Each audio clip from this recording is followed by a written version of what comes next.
Within just a 5-minute stretch of a game, players are more focused and exhausted than in any 1 hour of practice. Herein lies the shortcut to greatness. The greatest become the greatest by not differentiating between practices and games. Players should put as much effort into a simple drill as they put into the last minute of a championship game.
Hey, hello, let me see. Clear my throat, let me clear my throat.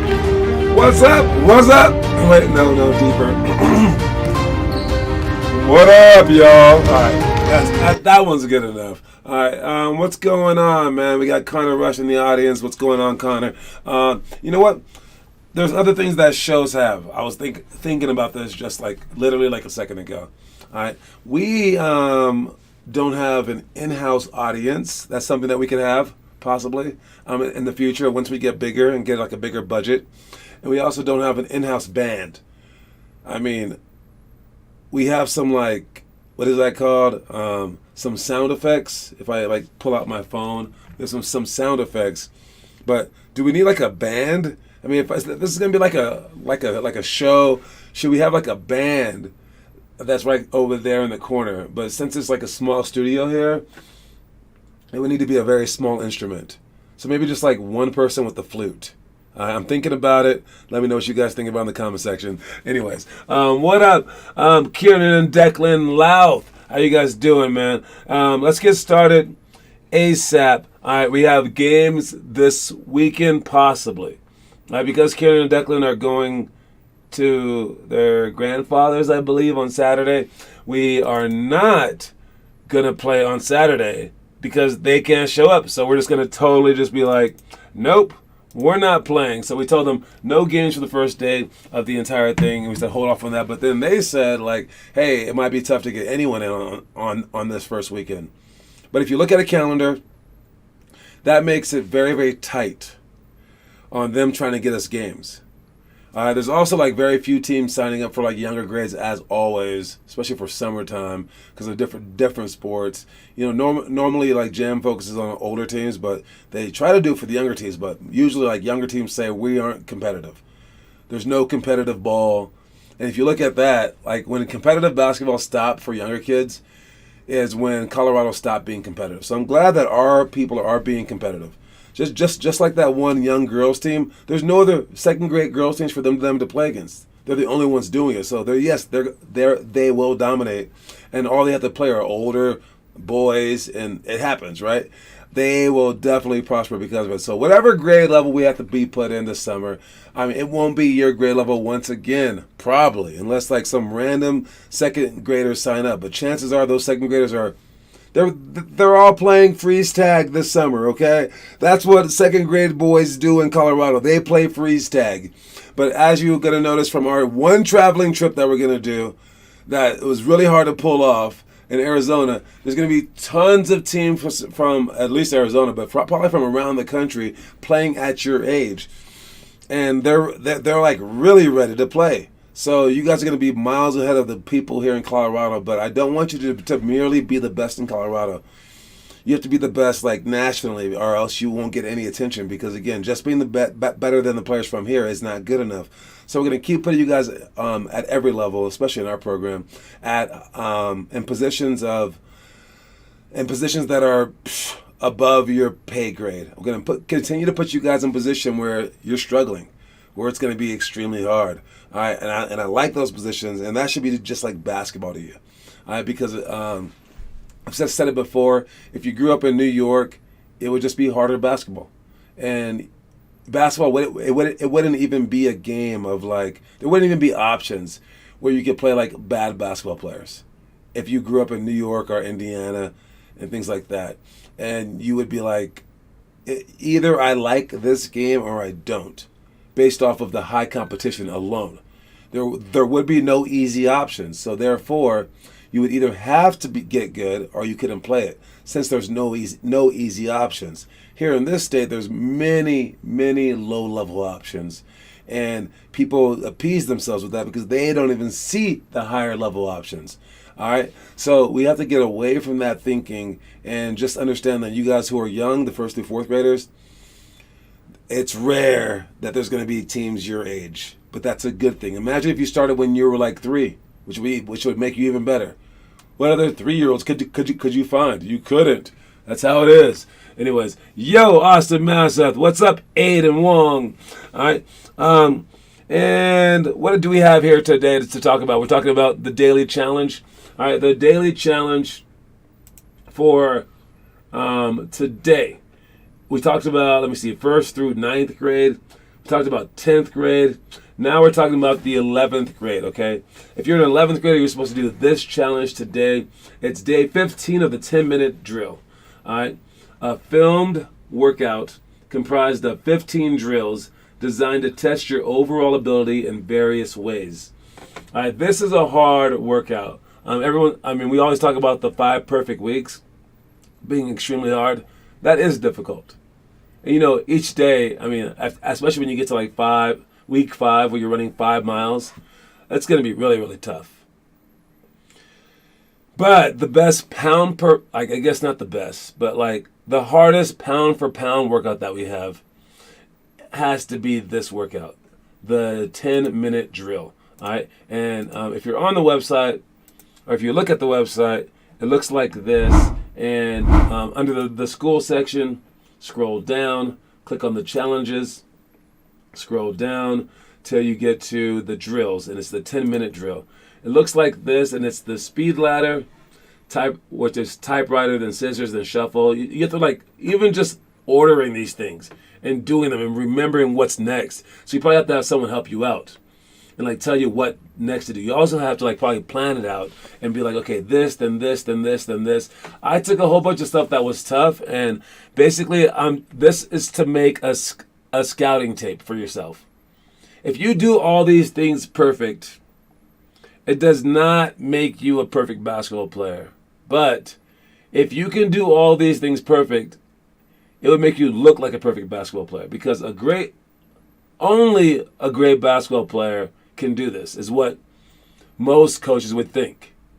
I know different, because if you just practice just this stuff, you can, like, sneak into the conversation. All right, so I mean, this is tough. Curls the shots, flare to the corner, things like that. And if I just type this in, let me check to see if I can show you guys an example of this real quick. 10-minute drill. All right, and basketball, and I believe under 50 All-Stars. Let's check to see what comes up for that. Anything come up for that? Where is this? 10-minute drill. Nope. Where do we have people doing this drill? Let's check on our Vimeo page. 50 All-Stars. There it goes. And then I want to type in 10-minute drill. So let's check that out. Right here. All right. So I'm trying to find you guys the 10-minute drills. I haven't really gone to them in a while. Maybe I should have found it before. All right. No, I'm not sure if I can find it. But just know it's hard. All right. And when we do this drill, people throw up. All right. Like, not just one person, but like a few people. I remember Emma, she like literally threw up. Dennis, when he did it, these are our two, like, main college guys that have gone off. Dennis, he almost threw up. Devin Cadlick did throw up when he did it. He didn't go off to college though. But, like, the people that have done this, they've been hurting. Lana did it, had her parents help her out, and she says, like, the hardest thing she's ever done. The 10-minute drill is extremely hard, and for anyone wanting to give it a go, just doing the things is hard, but then going through it for, like, with a 5-second rest in between each drill, it's just a hard. It actually takes 15 minutes to do, but 10 minutes of it you're actually working out. So good luck if you're doing the 10-minute drill. And again, you can check. Oh man, I'm trying to find it still. I can't figure out how to search our videos. Let me see. One more time. One more search. Let me see. 10-minute. Let's see. 10-minute drill. All right. Will something come up for me? Oh, I found it. Here you go. All right. So here is Emma's 10-minute drill right now. Here it goes. Took her 13 minutes to do.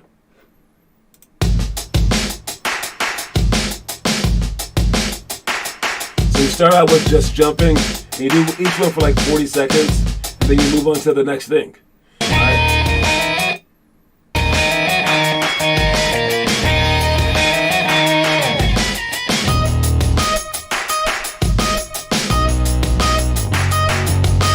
The second one is the between the legs series. You can go between the legs for a layup, between the legs step back, between the legs step back, hesitate, cross. And then what does she move on to next?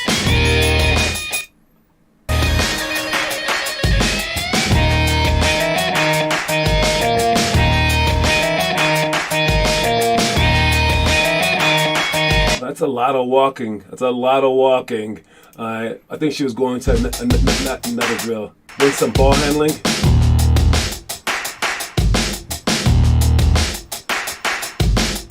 So as you can see, I would say she has like average skills, but you can definitely showcase your skills by doing this by doing these drills. You can showcase your athleticism, your speed, all that stuff. So that's what this drill is all about. So that's the 10-minute drill. All right, moving on, we got jam basketball. I told you guys about the games coming up, so heads up for that. And then we have our monthly challenge. The monthly challenge is the scissor rap series, the scissor rap dribble, the scissor rap dribble. So make sure you guys are doing those things, and we will check it out. If you're still doing 5 perfect weeks, great job. We're going to check that out in a second when we see our homework, and I'll look at the entire list to see who quit, who did not quit, and maybe we'll talk about it tonight at our practice. All right. Let's move on. We got, let's do it hella early today. All right, just in case someone was like waiting until the end of the show, we're going to trick them. We're going to do at the beginning of the show, let's check our trivia question for the day. All right, the trivia question today. It is a tricky one. That's your heads up. All right, the trivia question today is this. All right, I remember my senior year, I scored 21 points a game. Not 21.2, not 20.8. I scored 21 points a game. This girl, Tina Taylor, asked me. No, maybe she asked me. I don't know if she asked me. I'm not sure if I maybe said it to her. I'm not really sure. But I was averaging like 20. I was averaging somewhere around 21 points a game, and 21 was her basketball number. And I told her that I would try to average 21 exactly points a game. Now, while I did not think about it during the game, the last game of the season, I ended up averaging 21.0 points a game. So I basically did it for her. That was how many points I averaged my senior year. My freshman year, I think I averaged about 19 points a game. I didn't really change that much. Most people do, though, and they average way more like later on as they become better. I just became a more solid player. With that said, of your 4 years of the 4 years of his high school campaign, freshman, sophomore, junior, senior, how many points per game did Allen Iverson average in his 4th year of high school? That's the trivia question. How many points per game did Allen Iverson average his senior year in high school? And I guess you can tell me like what high school he went to as well. I don't know. How many points per game, and like what school did he go to? If you know this question, man, you are bringing it. You are bringing it. 27.4. 27.4 is right. Great job, Connor Rush. That was very fast. Did you like know that? No, I'm joking. It's not 27.4 points per game. It was not 32 points per game either. No, these answers are all wrong. That is not the answer for the day. All right. Allen Iverson's senior year in high school. Not his freshman year, not his second year, not his 3rd year, but his 4th year in high school, right before he went to Georgetown. Went to Georgetown with famous coach John Thompson. And they loved him. And I can even help you out. He went to Bethel High School his freshman year, and he tore it up. Went to Bethel High School his freshman year. Sophomore year, he tore it up. Junior year, he tore it up, and he killed. But I need to know what he did his senior year. Senior year in high school, how many points per game his senior year in high school? All right. And a hint. Here's a hint. He didn't go to Bethel. His senior year, he didn't go to Bethel his senior year. Alright? He didn't go to Bethel his senior year. Why? Because he got into we can talk about it later. But anyways, alright. I believe that's enough time. Anyways, all these answers are wrong. I'll leave it until the end of the show for someone to answer if you guys want. Remind me at the end to tell you. I don't want to mess this up. But I want to give anyone a fighting chance to take the entire show to answer how many points per game Allen Iverson averaged his senior season. All right. So it's still on the board. Anyone who hasn't found it yet, just Google it. Maybe type in the words Allen Iverson senior season. You're so close with the guesses, Connor Rush. You're so close. But only your first guess counts. I mean, you're throwing 112 points per game. That's your closest one yet, Connor. It's not your closest one yet. It's not. It's not. All right. We are moving on. We're moving on. We're moving on. All right. Our quote of the day is to learn from your mistakes. All right. Yes, in life, that is about what life is like summed up to, is learning from thy mistakes. Learn from your mistakes. You cannot keep repeating your mistakes. The person that repeats their mistakes is a crazy person. That's the best part about making mistakes. You have to say, well, I made it this once, I'll never make it again. And it has to be like that profound. So if you continue to live life like that, if you only make a mistake once, like one type of mistake once, man, you're basically perfect. I would say it's like that. It's to that extent. There is no truly perfect because it's just not going to exist. But if you can like not repeat a mistake, geez, you just win. Aiden Wong, S 6.6. I don't even know if those are all letters. Okay, you have dyslexia. Gotcha. 26.6 is not the answer either. All right. But yeah, no, Aiden Wong. You've already guessed, dude. Got to get someone else guessing. Like Austin hasn't guessed yet. Any guesses, Austin? All right. But yes, we have to learn from our mistakes. And the way that you do that is to, one, acknowledge that you made a mistake. All right. So many people forget that step. They just go like, it wasn't me. Yeah, no, I didn't do it. It's like, dude, just admit when you've made a mistake, and then we can like move on from this. And the people that don't do it are just like psychopaths who won't even like say that they did mess up. And it's like, so you want to live in an alternate reality where this is just like the right thing to do? Do you think that this is the right thing to do? No. Okay, when you make a mistake, you have to acknowledge it, and then come up with an actual game plan to never make the mistake again, or else you're just setting yourself up for disaster.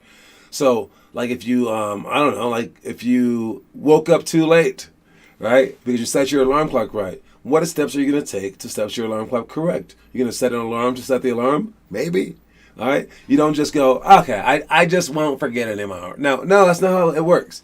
That's setting yourself up for disaster. Even if it was like a random occurrence. Nah, man. Learn from your mistakes. You have to acknowledge it. Then take the steps it takes to move on beyond that mistake and to figure it out next time. And then humble yourself and be like, this is going to be hard. And come in with that approach, and then you go hard as hell trying to never do that mistake again. All right? And if you continue doing that, you're only going to be moving upward. And that's when, in the end, you will reach a place where no one else can catch you. So if it's basketball wise, no one else will be able to ever score on you or ever stop you from scoring. But if it's work wise, you can be the greatest worker in the history of your job and things like that and make more money than everyone else. So learn from your mistakes. It's a very, very important quote. Don't forget that. All right. Let's watch our story of the day before we move on. Hold it, watch it, watch tight. I was going to say hold tight, but watch it. You know what I'm talking about. Watch it. I've missed more than 9,000 shots in my career. I've lost almost 300 games. 26 times I've been trusted to take the game-winning shot and missed. I've failed over and over and over again in my life. And that is why I succeed.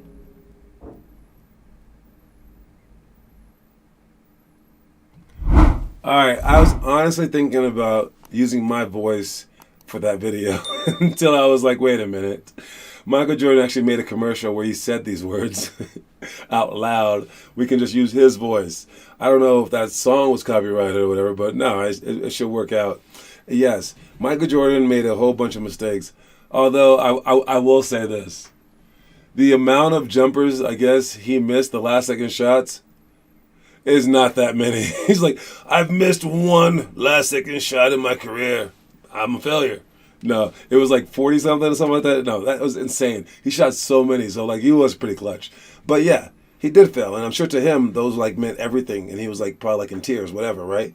But it's the mistakes, and I know the story of the day and the quote of the day aren't supposed to match, but they almost always do. It's really weird.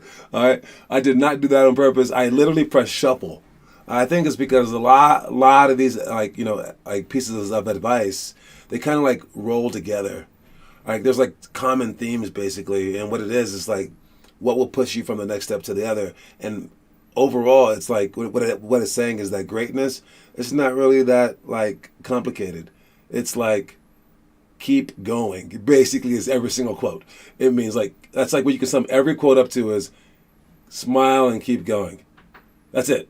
All right, so like let's just do that. But mistakes will come, mistakes will go, but realize that they will come again, they will go again, but so will successes.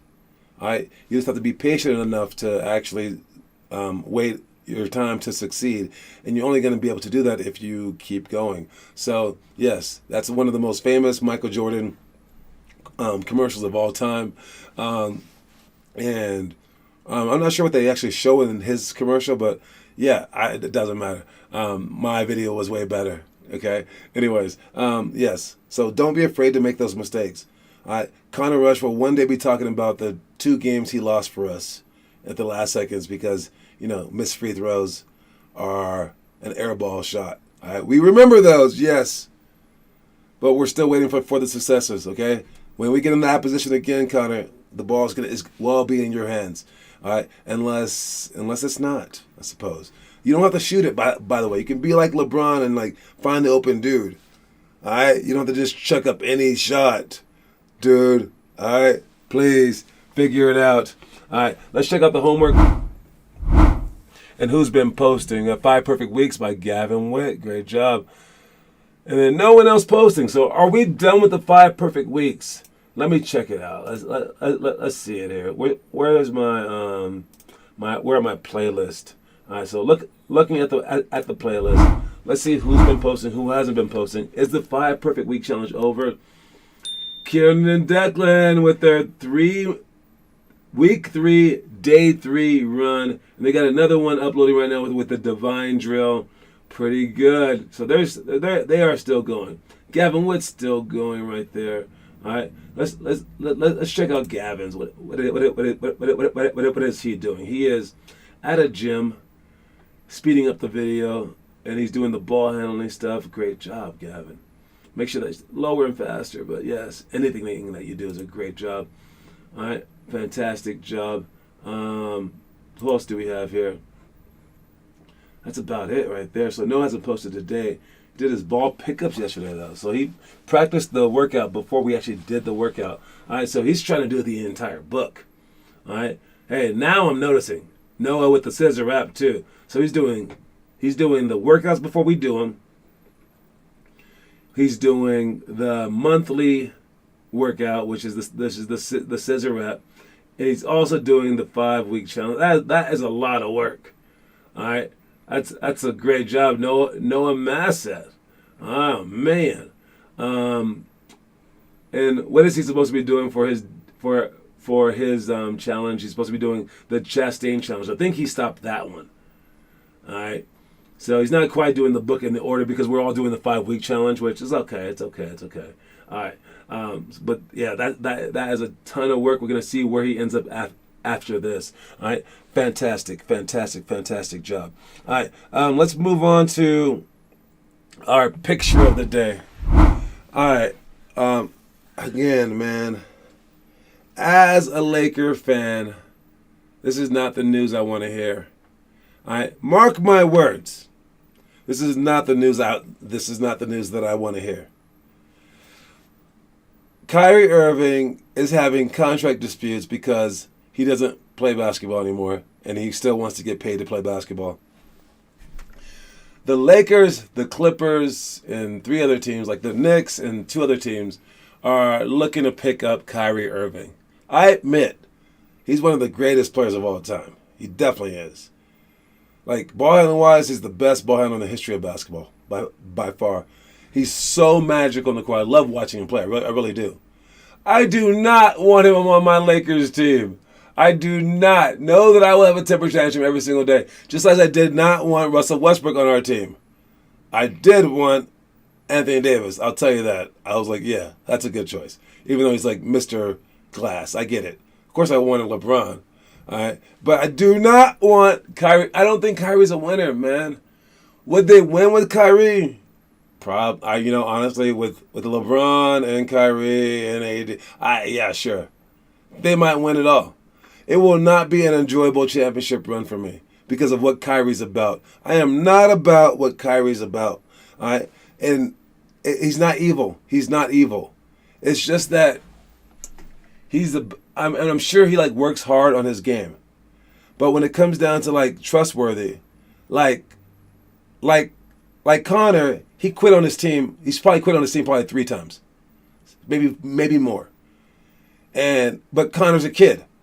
So it's kind of like, I don't know, it's kind of like a 3-year-old throwing up on you. You kind of just forgive him. You're like, he's a baby. Connor is a baby. It happens. Same with like Noah. Noah does stupid stuff, and it's just like, okay, he's a kid. You can forgive a kid. You can't forgive a person who's like paid millions of dollars to play for you, and he ditches you for a birthday party. That's unforgivable. I don't like what he's about team wise, and I do think those things are important. And I'm not down to win like that without him playing. If he does play, not being able to have faith in him, I think those things are huge. And I would rather not see this guy win. Same with Ben Simmons. I just don't want to see him win because it's bad for the sport. All right. So even if he comes to my team, I will think that. Martin Luther, Irving, and LeBron is the 111th year with day-to-day Davis could win a ring. Basically, I don't even know what that means, but you're probably right, man. All right. Yes, Martin Luther Ewing. Yes, yeah, I'm sure that this means something to you in your world, and I totally agree. All right, but with all this said, let's get back to the trivia question because it's kind of relevant. The answer to the trivia question that no one got right: how many points per game did Allen Iverson score his senior year? He scored 0 points per game. He didn't play his senior year. All right, maybe they could have won a state championship, whatever, but Allen Iverson, he went to a bowling alley. All right, so it was 0 points per game, and he switched schools from Bethel High School. And here's the story real quick. All right, on February 14th, 1993, Iverson and several of his friends were involved in an altercation with several patrons at a bowling alley in Virginia. Allegedly, Iverson's crowd was raucous and had to be asked to quiet down several times. And eventually, a shouting duel began with another group of youths. Shortly after that, a fight erupted, pitted the white crowd against the black crowd. During the fight, Iverson allegedly struck a woman in the head with a chair. He and 3 of his friends, who were also black, were the only people arrested. So maybe it was some racism involved, possibly. All right. Iverson, who was 17 at the time, was convicted as an adult on the felony charge. A rarely used Virginia statute that was designed to combat lynching. A videotape surfaced of the incident that shows Iverson leaving shortly after the fight began. So he didn't hit anybody, probably. For me to be in the bowling alley where everybody was in the whole place knew who I am, and to be cracking people upside the head with chairs, I think that's not going to happen. That's crazy. And what kind of man would I be if I hit a girl in the head with a damn chair? I'd rather have them say I hit a man with a chair, but ain't no woman. So I don't think Iverson hit anybody, but still, you put yourself in positions, you have to watch out. He did have to go to actual jail for this. And afterwards, he couldn't play the next season, and this is where the trivia bit comes in, and he switched schools to Richard Milburn High School, a school for at-risk youths, instead of competing in sports at Bethel. However, the 3 years Iverson spent at Bethel were enough to convince Georgetown University head coach John Thompson to come out and meet Iverson and offer him a full scholarship. So that's why he ended up going to Georgetown, which wasn't a big powerhouse.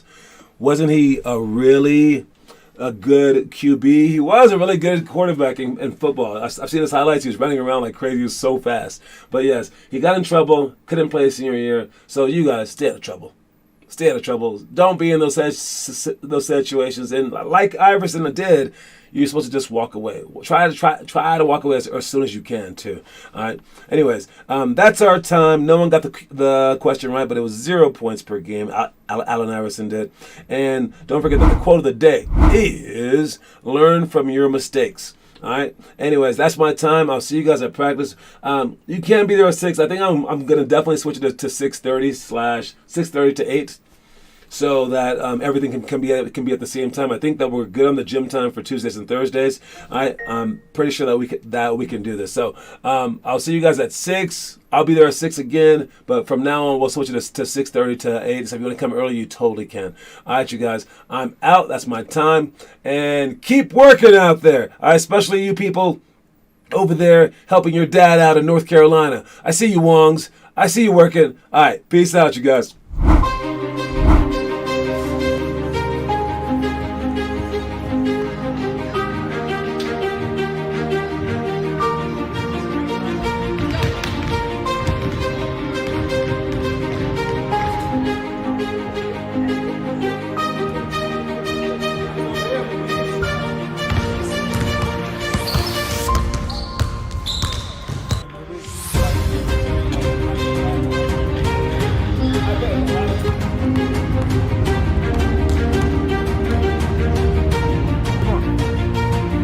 Way harder than that. Let's go. I want it to be dangerous.